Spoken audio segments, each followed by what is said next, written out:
धुंधकारी मारा गया वेश्याओं के द्वारा, भयंकर प्रेत हुआ। और सूर्य नारायण की आज्ञा से महात्मा गोकर्ण जी ने कथा सुनाई। महाराज जी उसको पूछा धुंधकारी को कि तेरे लिए हमने गया श्राद्ध किया, तेरी मुक्ति नहीं हुई? उसने कहा गया श्राद्ध सते नापी मुक्तिर न भविष्यति। 100 श्राद्ध गया जी के करो मेरे लिए तो भी मुक्ति नहीं होगी। अब यहाँ एक बात है, इसमें पितृपक्ष चल रहा है तो कहना जरूरी है। गया जी की पुराणों में बहुत भारी महिमा है। गया महान पितृ तीर्थ है।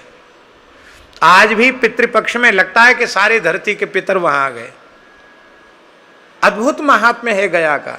अभी हम मत्स्य पुराण का पाठ कर रहे हैं, उसमें भी श्राद्ध कल्प का ही प्रकरण चल रहा है। उसमें पितृ एक गीत गा रहे हैं पितर लोग। वो कहते हैं कि हमारे कुल में ज्यादा बेटे उत्पन्न हो। यष्टव्यो बहवः पुत्राः, जो बहुत से पुत्रों को जन्म देना चाहिए। क्यों? बोले यद्येव कोपि गयाम व्रजेत, कई बेटे होंगे तो भूल से भी सही कोई न कोई एक बेटा तो गया जी चला जाएगा, विष्णु पद चला जाएगा, उससे हमारा उद्धार हो जाएगा। गया जी की बड़ी महिमा है। पर यह कह रहा है कि गया के 100 श्राद्ध से मेरी मुक्ति नहीं होगी। इसका मतलब गया की महिमा यहां तो खंडित हो रही है। एक बहुत अच्छे जिज्ञासु विद्वान ने यह प्रश्न हमसे किया। अच्छे विद्वान थे। उन्होंने कहा महाराज गया की महिमा ये है, महाभारत से लेके सभी पुराण में गया की महिमा, और भागवत महात्म्य लिखा गया श्राद्ध सते नापी, तो ये तो महिमा बिल्कुल साफ हो गई, खत्म हो गई महिमा। इसका समाधान हमने कि आप ही बताओ, आप बड़े विद्वान हो। बोले बड़े बड़े नाम गिनाए उन्होंने। बोले मैंने अपने काल के महापुरुषों से सबसे पूछा लेकिन हमको संतोष नहीं हुआ, आप बताओ। मैंने कहा आप बड़े बड़े लोगों ने नहीं संतोष कर पाए तो हम क्या संतोष करेंगे, हम तो संतोष आपको दे नहीं सकते। पर यदि आप दास से समाधान पूछते हैं तो श्री ठाकुर जी की प्रेरणा से हमारे मन में यह बात आ रही है कि गया जी की महिमा यथावत है, उसमें कहीं कोई अंतर नहीं है। फिर इसने ऐसे क्यों कहा गया श्राद्ध सते नापी मुक्तिर में न भविष्यति?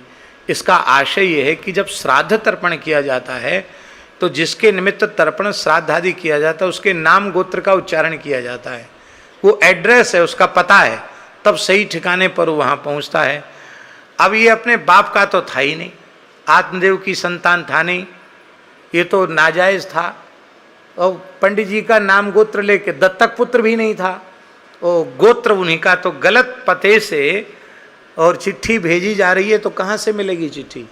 इसलिए उसने कहा महाराज हमारा तो नाम पता ही गलत है, आप 100 श्राद्ध कर दो तो हमको तो कुछ मिलना नहीं, हम वर्ण संकर हैं।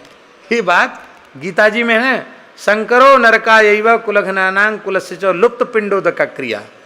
तो लुप्त पिंडोदक क्रिया, वर्ण संकरता आएगी तो पिंडदान जलदान की परंपरा लुप्त हो जाएगी। वर्ण संकरता, वर्ण संकरता का दोष उसमें था। इतने प्रसन्न हुए वो पंडित जी, बोले हमको पूर्ण समाधान हुए। गया जी की भी महिमा सही, ये भी सही। अब हम निवेदन करना चाहते हैं, जो गया श्राद्ध माने जो वर्ण संकरता दोष से रहते उसको गया श्राद्ध मिलेगा। मान लो किसी में वर्ण संकरता का दोष है, अब वो अधोगति को चला गया, ऐसे जीव का जिसके कल्याण का कोई उपाय न बचा हो, ऐसा जीव भी कथा सुन ले तो उसका भी उद्धार हो जाता है। ये भागवत कथा की विशेष महिमा है। और 7 दिन की कथा हुई। जब महाराज जी कथा पूरी भई तो बांस फट गया और आत्मदेव धुंधकारी वो दिव्य रूप धारण करके प्रकट हो गया और उसने कहा धन्या भागवती वार्ता प्रेत पीड़ा विनाशनी सप्ताहोपि तथा धन्य कृष्णलोक फलप्रदः। धन्य है भागवत की कथा, प्रेत पीड़ा को नष्ट करने वाली है। सप्ताह कथा भी धन्य है जो कृष्ण लोक की प्राप्ति कराने वाली है।